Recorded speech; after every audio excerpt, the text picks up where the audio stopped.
बुलाएं जरा। जिसने सर पार्लिमान का रिकॉर्ड पार्लिमान की मलकियत है, उसको कोई तलब नहीं कर सकता, कोई अदालत नहीं कर सकती, कोई शख्स नहीं कर सकता। मैंने ये कहा स्पीकर साहब को, मैंने कहा जी मैंने 25 साल पहले भी ये मामला देखा था। सही।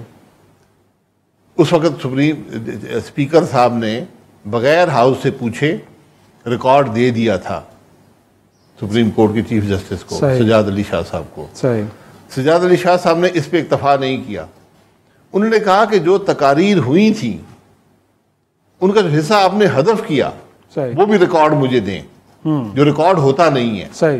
वो किसी रिकॉर्ड का हिस्सा नहीं होता, स्पीकर हदफ कर देता है वो हदफ हो जाती है, बिल्कुल कार्रवाई का हिस्सा नहीं बनता, कार्रवाई का हिस्सा नहीं। उन्होंने कहा वो भी मुझे दें। और उसके बाद उन्होंने 4 या 5 लोगों पर मुकदमे बनाए। सही। कि आपने ये बात की है असेंबली के फ्लोर पर। सही। असेंबली के फ्लोर पर हर बात पे इम्यूनिटी होती है। अच्छा। तो आज अगर किसी शख्स ने, किसी इदारे ने रिकॉर्ड मांगा है स्पीकर साहब से, स्पीकर साहब की जिम्मेदारी है कि हाउस को आगाह करें कि मुझसे ये रिकॉर्ड मांगा गया है। सही। ये आदमी है जिसने खत लिखा है। सही।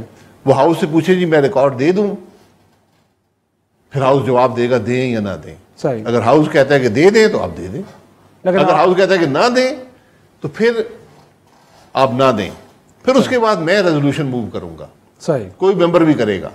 सही। कि जनाब ये रिकॉर्ड किस शख्स ने मांगा है और क्यों मांगा है। फिर ये मामला इतना संगीन है बिकॉज ये sovereignty of the parliament, supremacy of the parliament को क्वेश्चन करता है। फिर आप पूरे हाउस की कमेटी बनाएं, ये रूल्स के अंदर गुंजाइश मौजूद है। पूरा हाउस एक कमेटी बन जाता है, माजी में हुआ भी है पाकिस्तान में। सही। उस कमेटी के सामने जिस शख्स ने खत लिखा है, जिसकी इमा पर खत लिखा गया है, वो वहां पेश हो और बताए कि उसने कौन से कानून और क्यों, किस मकसद के लिए ये खत लिखा है। फिर जाकर आपको पता चलेगा कि मुल्क में कौन सा इदारा सुप्रीम है।